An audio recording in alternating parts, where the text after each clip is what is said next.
Friday. Friday. I'm here with Wanda Mayu, and we are at Totally Loaded Nutrition.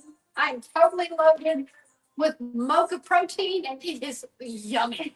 I didn't know I could have protein in my coffee. Oh my gosh. I've got Malibu Barbie. Oh my gosh, And of it tastes course, so good. it tastes like, laying on the beach somewhere. It's delicious. So also, Totally Loaded Nutrition. So she's off of Sherwood here in Baton Rouge.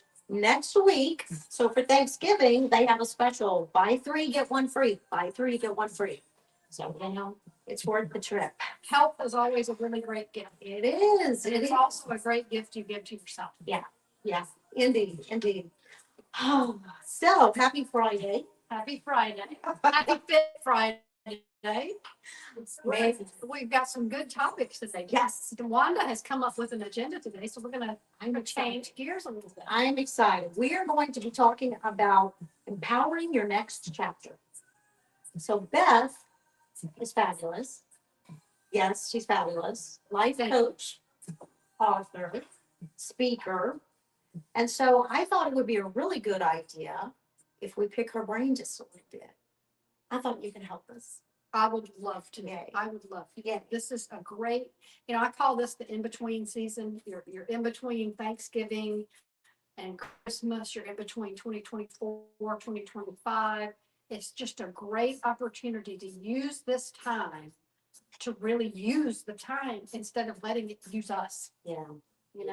Because It is will. an in-between season. And if you don't get a hold of it and make, Dave Ramsey says you make your money work. We make time work. We are either that or we spend it and we don't invest it. So as a coach, that's one of the things I really like to do is help people feel really good about what they're doing with their life. Yeah. Yeah. Well, this will be a good question for you then. So for the women over 40, particularly, if they're feeling stuck, yes, how would you help a woman at that stage in her life sort of redefine or find her purpose? So I call that kind of an identity crisis because you're at a place and you're like, oh my gosh, I don't know what to do. As a matter of fact, this book, No Answers in Heaven, the first chapter is start with stop. Sometimes you have to start with a stop. That doesn't mean you stop everything. It doesn't mean you just come to a halt. It just means you say, you know what? I need a minute to really think. Maybe pray, maybe journal, maybe do whatever it is that helps you. But you have to give yourself an opportunity to step back and take a peripheral view of your life and say, do I like where I'm headed? Yeah. And you have to answer the questions that you ask yourself. Do I like where I'm going? Do I like what I'm doing? Do I like who I'm becoming? Those are great questions, but you have to answer them honestly. Yeah. So I think And that's that's difficult sometimes too. it is. I mean, sometimes you have to sit still and ask yourself those questions. And then, like you said, you got to be honest and you got to answer them. And if you're feeling stuck, that's like the yellow light in life. You've got the green light go, you've got the red light stop, and you've got the yellow light. The yellow light is saying something needs to change. So you need to slow down. You need to just take a little breather, stay in your lane, and give yourself a minute. Because most of the time, if people don't know what to do, they do something that maybe isn't the right thing. We're so used to being busy. Yeah. Yeah. And sometimes we'll keep ourselves busy. Yes. So we don't have to think about those things. Yeah. Right. So as we get older, and go into maybe a next chapter.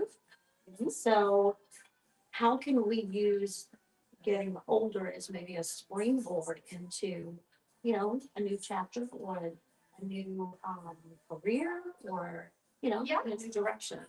I believe getting older is a ticket to get older.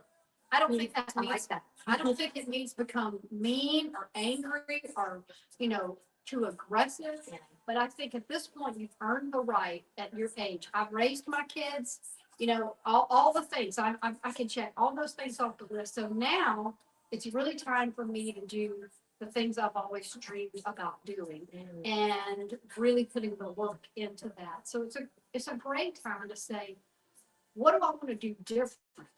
You know, there's a song that's called This Is Your Life. Are you who you want to be? You have to ask that question. And if you're not who you want to be, and if you're not where you headed where you want to go, you gotta start with stop and say, okay, what needs to change direction? What needs to shift? Yeah. And you have to write those things down. You have to literally say, okay, I'm not feeling as healthy as I want to do. And you just were talking about something you did to solve the problem for you. Oh, You yeah. went and got the help you needed, and you're on a recovery course. Same with wherever you are in life, you've got to be able to say, okay, I'm worth this. I am worth what I need to do to live my best life these final years. Can you make them your best years? Yeah. You certainly can.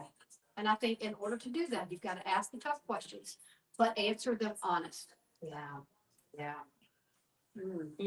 Yeah. Wow. So I have a scenario for you. Okay.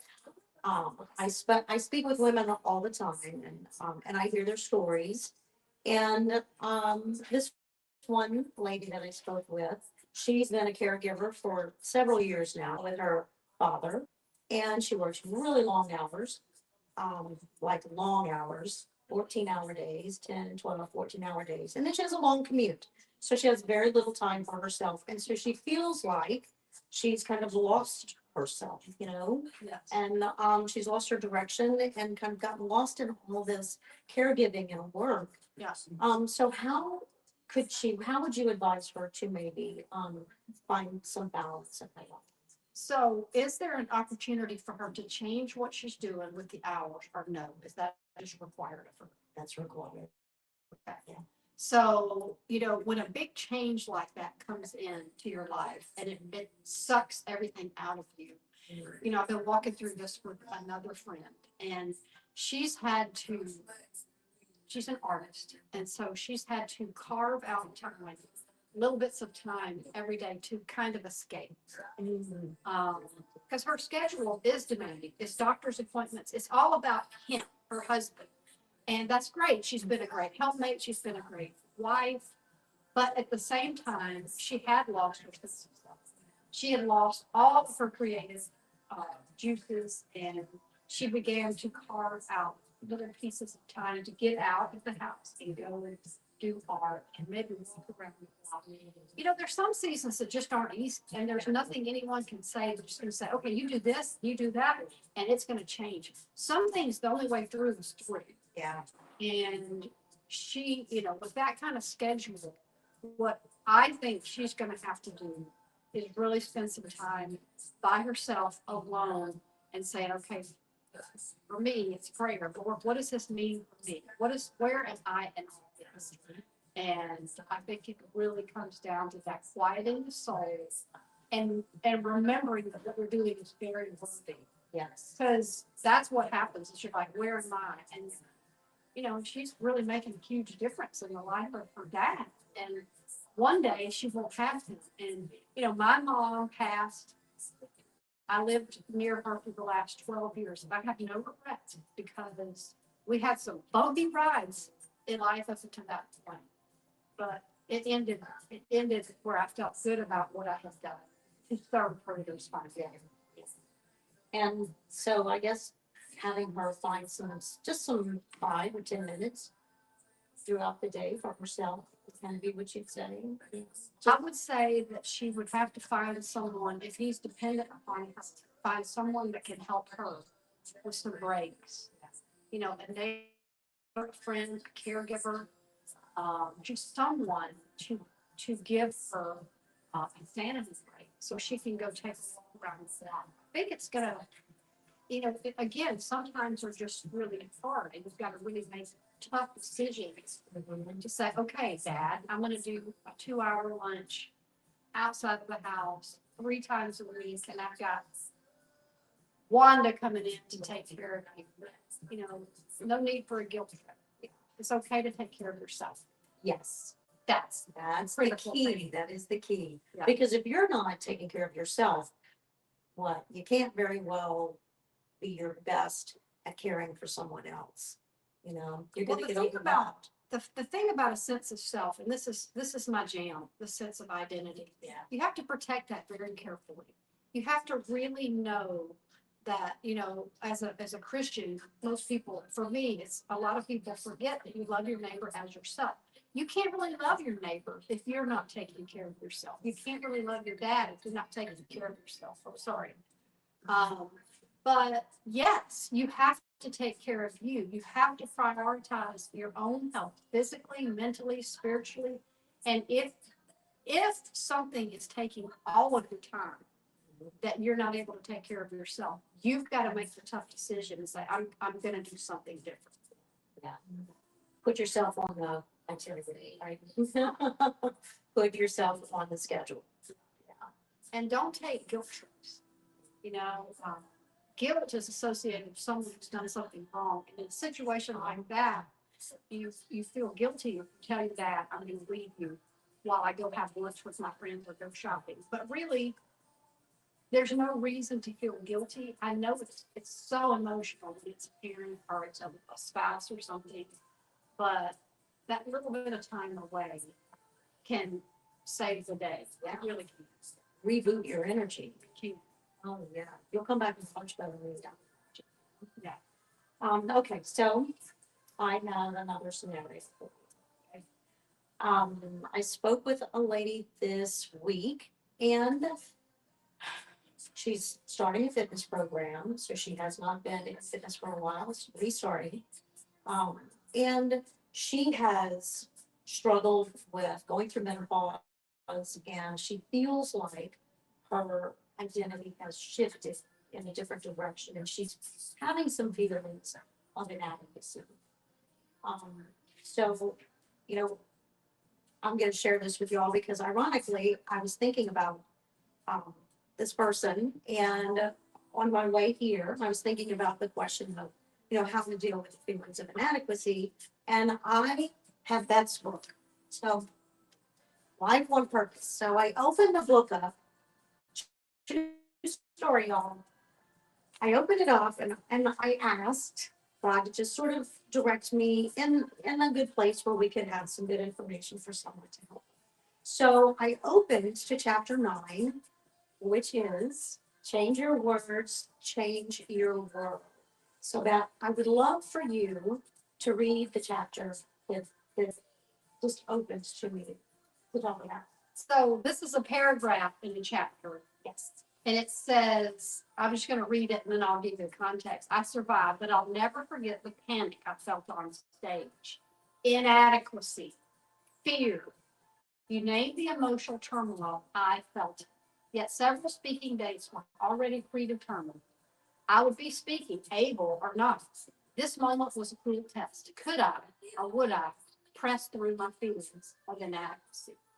So this was early in my career when I just started speaking, and it was literally my first speaking engagement. I was so prepared. I knew all of what I needed to say, but when they called me to the stage, I literally choked and couldn't speak. And so I'm sitting there going, I'm like, I'm so humiliated. Everybody had said, oh, she's going to be so great. She's got so much energy and all this. And I just shut completely down. And in that moment, I thought, well, obviously this is not what I'm supposed to do.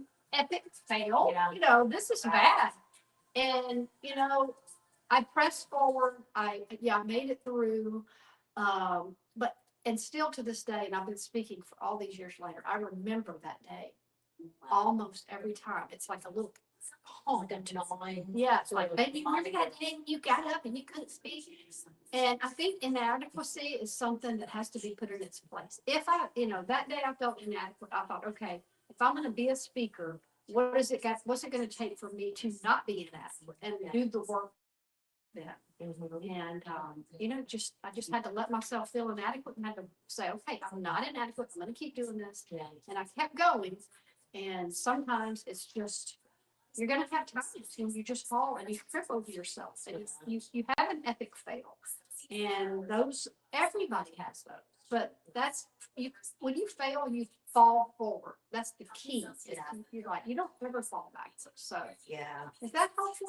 That's helpful. It made me think about, because I'm an introvert, so Yeah, it's hard. This is difficult for me. So I remember, I think it was the second or third business networking meeting that I went to. And I don't know if you were there or not.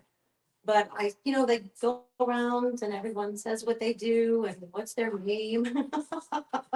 I stood up and I was like, oh my gosh, what's my name? Who am I? Oh my gosh, who am I? Somebody help. But Where's my name? yes, so I and that wave of like embarrassment hit me.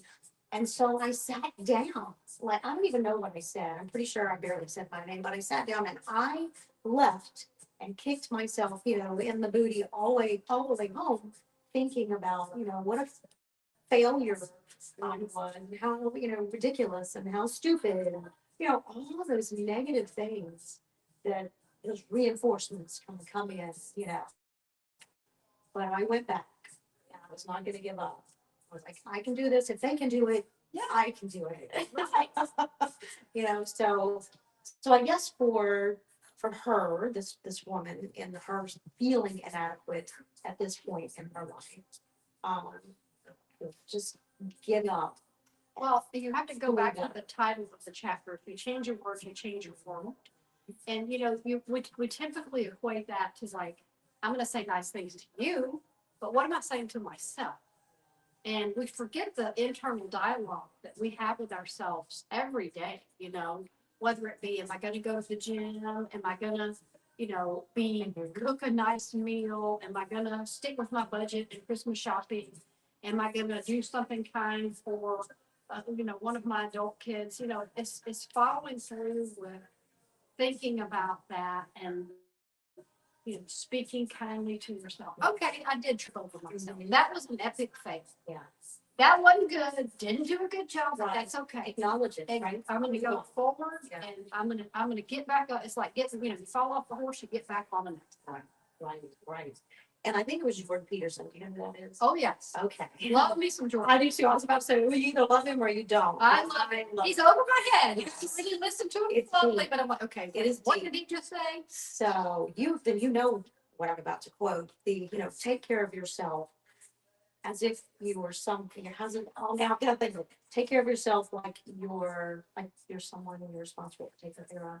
As he say this? Oh gosh, I'm gonna have to go find it and then we'll have to type it out later. But it's a really good quote and I don't want to screw it up. Well, It's good. my son is 27 and he's into leadership and all that. And he has a phrase he says to me all the time.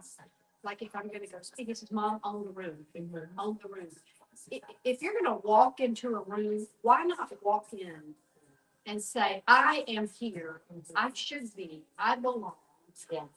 I can fit in, because it's what we perceive of ourselves that really matters. Yeah. And, I have a saying, I was talking to a friend of mine earlier, you could sum up everything I do first, better me, better we.